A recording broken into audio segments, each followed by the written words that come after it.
Hey friends, this is Joseph Maynor.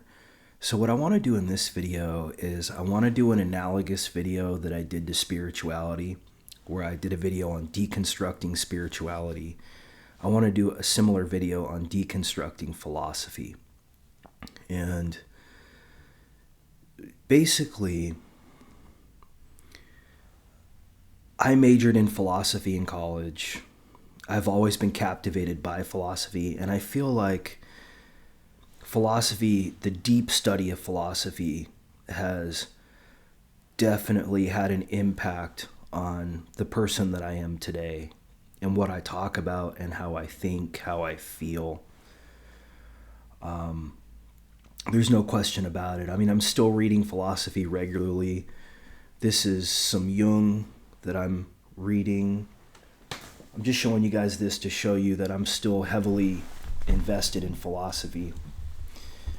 This is Spinoza that I'm still reading.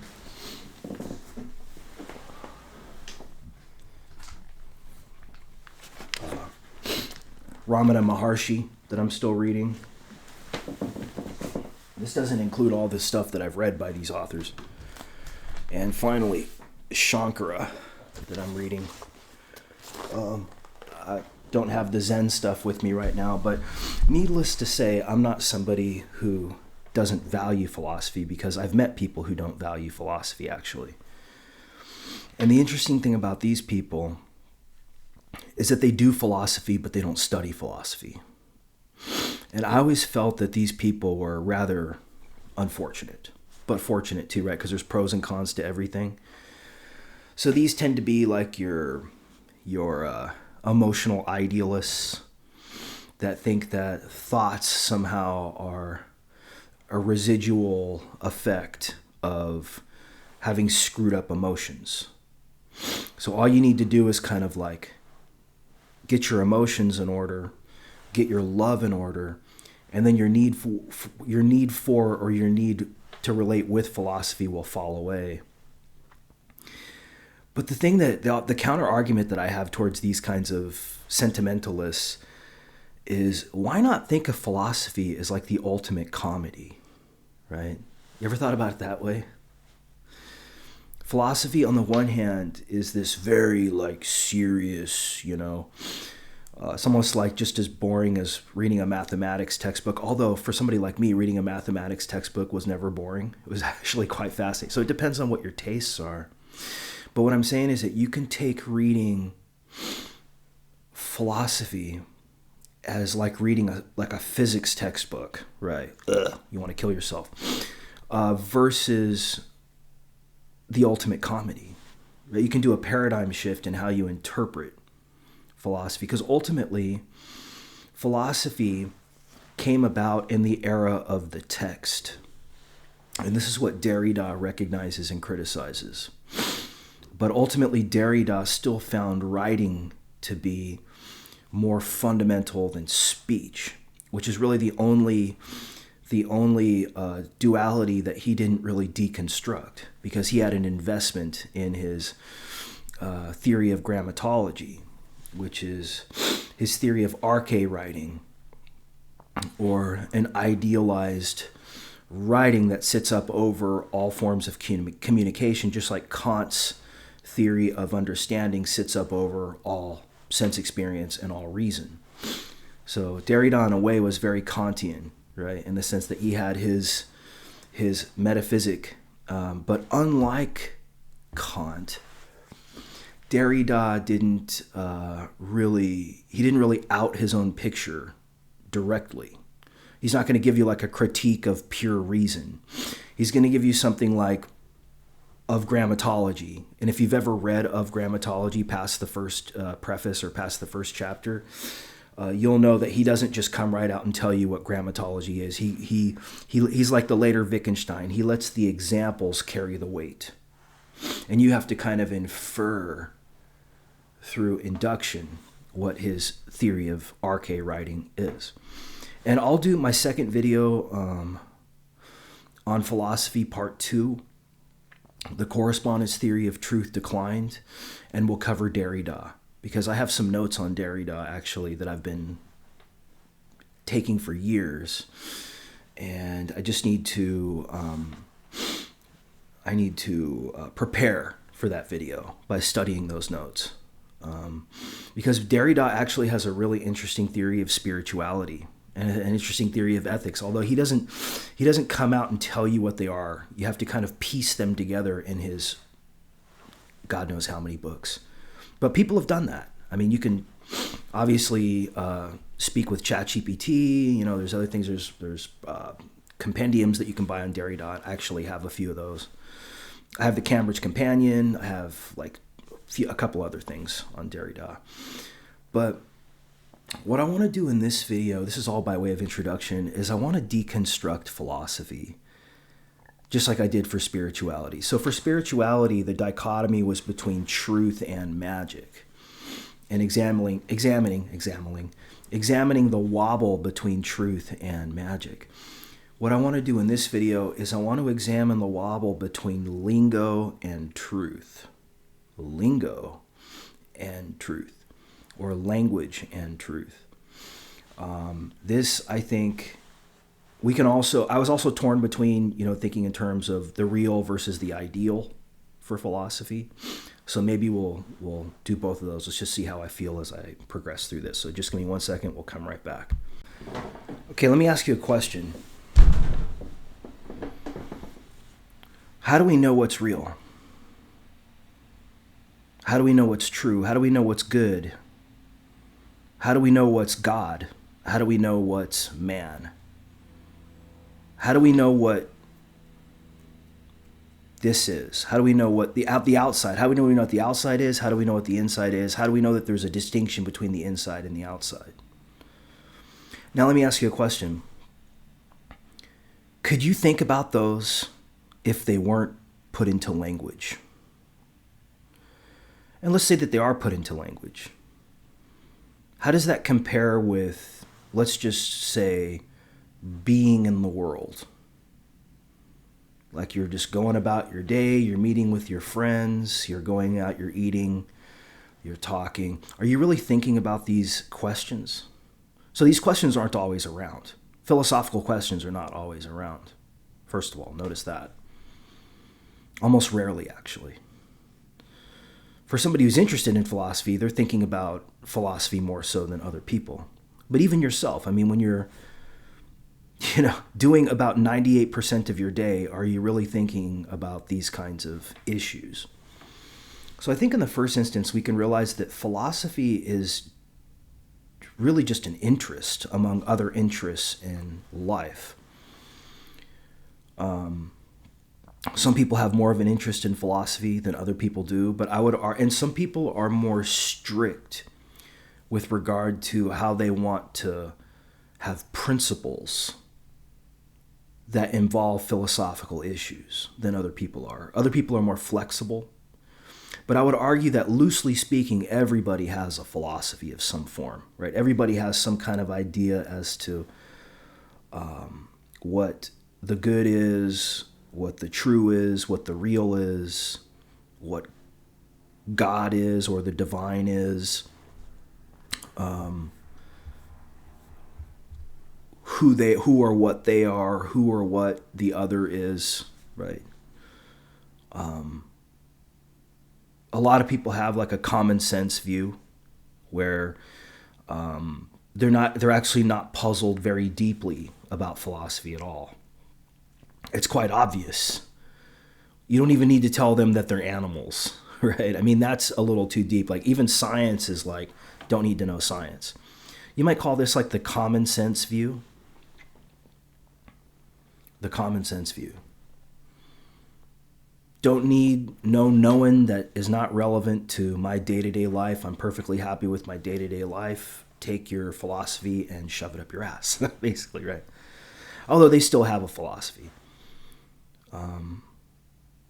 And one of the first things I will say about philosophy, that for somebody who's really been a huge fan of philosophy can be used by people to control other people. We've seen that in history, especially political philosophy, even truth, right? The postmodern philosophers were all over this, like Foucault. Derrida. Grand narratives about God, about truth, about the good, about the beautiful, have been used to build many careers. Let's just put it that way. I mean, would you really go study with Hegel if you thought that that was just divine comedy? Like his philosophy was just some kind of a joke? No, it's like they got to convince you that this is some deeper truth and it benefits that person's career. So realize that too. I mean, this is like so obvious that, but it's in the shadow of philosophy, because it would be kind of like saying many actors are narcissists and are not, people that you would really like, or even like rock stars, right? If you knew how Brian Jones treated, his many lovers in the Rolling Stones, I mean, you might think twice about, appreciating him as a musician, but a lot of people can make that separation. And they do that in philosophy too. It's like, okay, we understand, like, you have a university to run, you need to entice people to give money to your philosophy department. Therefore, like, philosophy's got to mean something, right? Like, truth has to mean something, right? Otherwise, it's like, why would we give you any money? This is like a fruitless endeavor. So notice that the inherent power move of any system that's existing, whether it's spirituality, whether it's philosophy, and there's a power move there in the sense that it's putting its opinions hierarchically ahead of other opinions. So we have this knowledge versus opinion dichotomy. And there's also a knowledge versus truth dichotomy. So, for example, we can have knowledge that we wouldn't necessarily say is true or real, in the sense that truth points to real. So, for example, let's take a physics equation. Force is equal to mass times acceleration. I can say that force is equal to mass times acceleration is true as a statement, but does that point to anything in reality? Like, does that point to like a brush, right? Does force equal mass times acceleration point to something that can be observed through sense experience? No. So although we might say force is equal to mass times acceleration is true in the statement sense, it's not true in the reality sense. It points to a pattern, right, that describes the process of maybe an experiment in physics, but is it true in the sense that it refers to something real? And so, first of all, in our deconstruction, we should realize that truth is actually ambiguous. It has two meanings. One meaning is a piece of language, usually, or thought. We can think of it as a statement or a proposition that can be confirmed. That's one sense of truth, kind of the Western philosophy sense of truth. The other sense of truth is using it synonymous with reality or the real. So when I say that this dental floss is true, right, here it is. It has being. It's true. It's real. So there's a sense in which true can mean a statement that can be confirmed or a proposition that can be confirmed. And the second sense is true means real. Now, Western philosophers, well, you could say in philosophy, you can see this in Western philosophy and in Indian philosophy. There's basically this wobble between the mind and body duality, which actually might be more fundamental than lingo and truth. But it's this need, like anybody who says direct experience is enough is in part right and in part full of shit. Direct experience is not enough. Otherwise, you wouldn't need to you wouldn't need to go to your satsang, right? You wouldn't need to go to, even if you're a Zen Buddhist, you wouldn't need to spend, now they're saying, well, we're deconditioning you, but look, you know what I mean? Like, no, a lot of that is reconditioning too. Otherwise, there'd be no reason to practice Zen. There has to be some kind of implied lingo or philosophy or spirituality, something there to cause you to want to study that. So that's philosophy. I mean, if we're going to get real about it, you need to understand philosophy. Otherwise, you don't see what philosophy is. So it's not about negating philosophy or superseding philosophy. It's about recognizing philosophy. I mean, that's ultimately what the study of philosophy should be teaching you. And then I think, but I think there are some cons to philosophy. Like I said, the power problem. Somebody trying to own philosophy for themselves. Like, my truth is the truth. My God is the God. That's very common. My good is the good.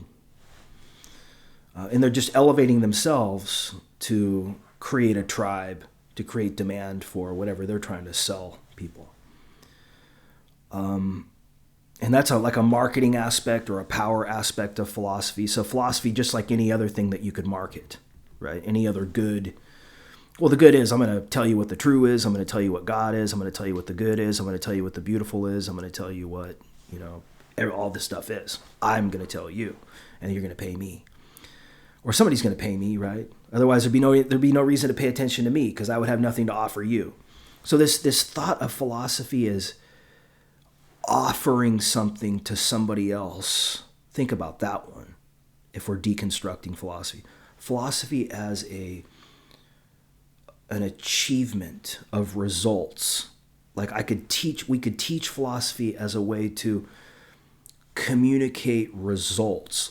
But results have to be results, right? So this issue of what is a real result and what is a kind of hope for a result. And then I'll add another wrinkle in. The other wrinkle is philosophy as a one-size-fits-all endeavor. Like there's one philosophy that's correct versus kind of my personality or calling it a personality. Now that I have such a deep understanding of personality, I don't know if that's the right word. But my approach is not to think of philosophy as like a one-size-fits-all endeavor or a one-size-fits-all result. But more the way like a musician thinks about teaching music.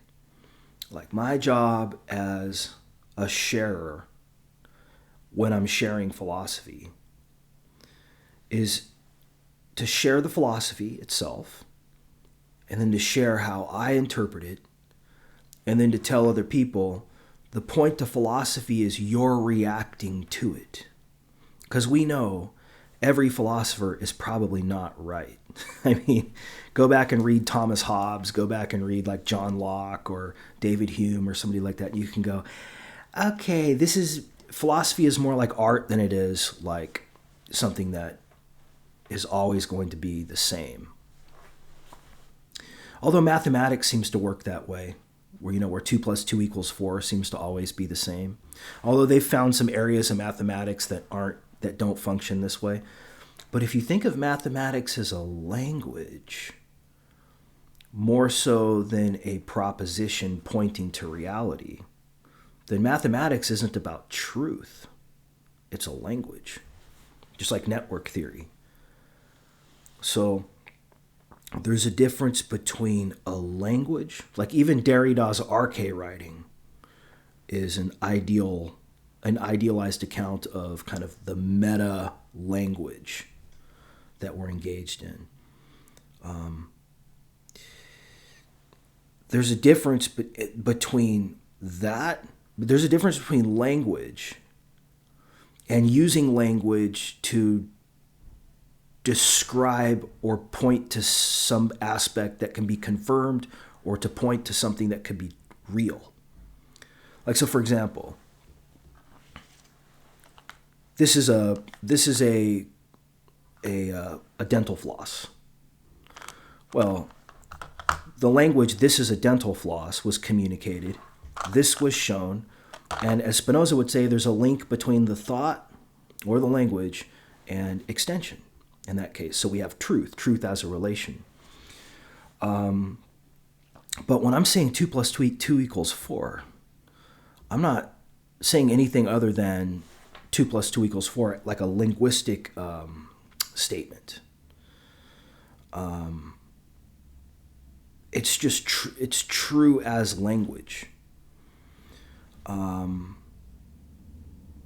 But we know, though, that we can take 2 rocks and 2 rocks and join them into 4 rocks and say, see, actually, no, 2 plus 2 equals 4 is just like saying this is a dental floss.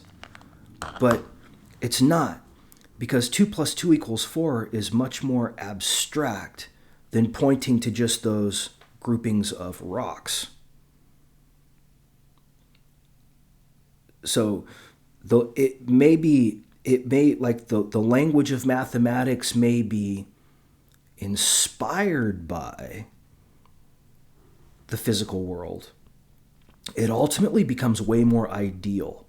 Like, think of an ideal triangle, like an equilateral triangle. I don't think you could actually create like a perfect triangle in reality. Whereas this is a dental floss doesn't really go beyond this particular experience. I mean, I guess you could say, well, dental floss is a general category, so it goes beyond this particular dental floss. You could even say, well, what is this versus that? I mean, maybe there's really no distinction between the dental floss and the background in my video here. Or how about is, right? This is, the word is in philosophy which is being. Heidegger was all over being. And the way Heidegger solved this problem was that being actually trumps thought. First we have being, then we talk about it. See, in Western philosophy, it's kind of the other way around. It's like mind is placed over being because mind is masculine and being or body is feminine. So even going back to Plato or like Plotinus or so many philosophers, Aristotle, mind wears the pants, right, in Western philosophy. Even mind with a capital M. Look at somebody like Hegel for that one, or Kant, or even Descartes.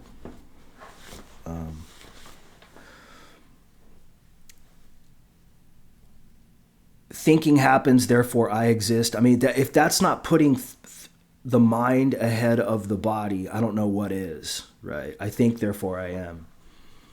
Okay, so I am can only be demonstratively a result of understanding I think.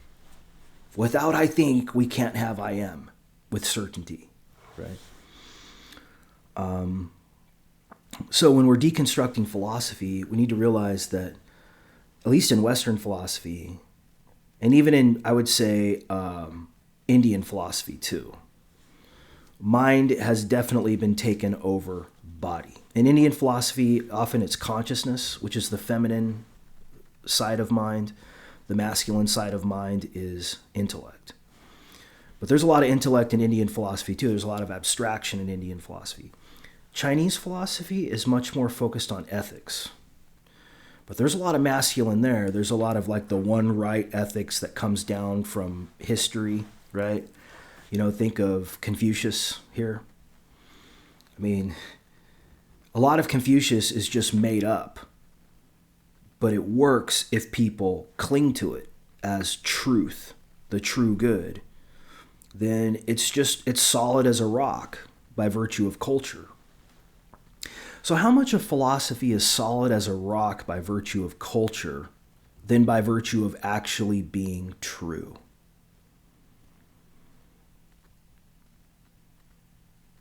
How much of philosophy is a power move?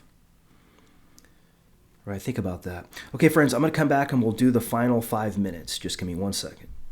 All right, friends, welcome back. So I think the process of going through this video, I think ultimately I'm going to settle on the duality, truth and power, and the wobble with that one. Because if you think about it, truth is about the masculine. It's about understanding ultimately. Unless we think of truth as meaning reality. But there's usually like some kind of metaphysic though, or theory of reality that goes with reality, even in Indian philosophy. I mean, Shankara wouldn't need this many words. Believe it or not, this is only like, I've already read like 3 stacks that are just that size of Shankara. So if you're really just pointing to reality with truth, you're not going to need that many words. So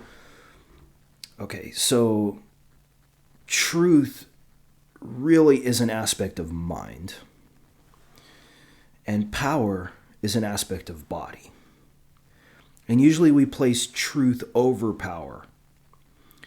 But I would argue that we can flip that duality around and put power over truth. And when we do that, we can do a deconstruction of philosophy. We can ask ourselves, is philosophy really about truth alone, or is it about some weird mixture between power and truth?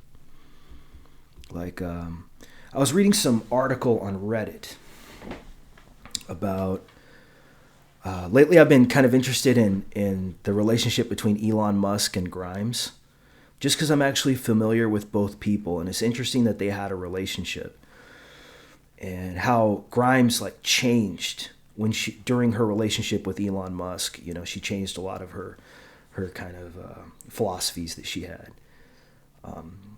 And I actually liked some of her music, actually, believe it or not. Before she was even with Elon Musk, I was familiar with some of her music. And I liked her personality, honestly. But somebody mentioned in one of these Reddit quotes that it's amazing how people will change when they relate with somebody. So they were talking about this woman who, like, she hated Fox News. She hated Trump. All these, this was back in Trump's first term. And then her husband died. She was an older lady. Her husband died. And she married a childhood friend who loved watching Fox News all day. And the person was saying, who's a relative of this woman, she was saying now she watches Fox News all day, right? So it's amazing how power can shape truth for you too. So for example, relating with somebody can very much change your philosophy. You notice that? Especially people who have like a kind of a cult-like, single-minded vibe. It's almost like they're telling you, in order to relate with me, you gotta buy into my philosophy, and you gotta buy into the fact that I have the truth, or I have God. And this is one of the ways that relating can compromise you, though, because you're all of a sudden your philosophies shift, just like with Grimes and Elon Musk. All of a sudden her philosophies shifted to be more like him, because when you're in a relationship with somebody, you have to have common ground. I call this social glue. And you will lose some of your own authenticity in so doing. So I think this is something to keep in mind with philosophy, is that there's always this relation between power and truth. So anytime you're hearing truth, remember what I said. Philosophy can be the most boring subject in the world, but it can also be the greatest comedy too. And remember that. Laugh about philosophy sometimes to keep your cup empty, but then you can still take it as seriously as you want to. But I think the key is to see through it and see what it is. It's discourse about reality, truth, the good, the beautiful, political order, knowledge. Okay, friends? Hopefully this was a good video. Enjoy your President's Day tomorrow, as I will myself. And I'll talk to you soon. Take care.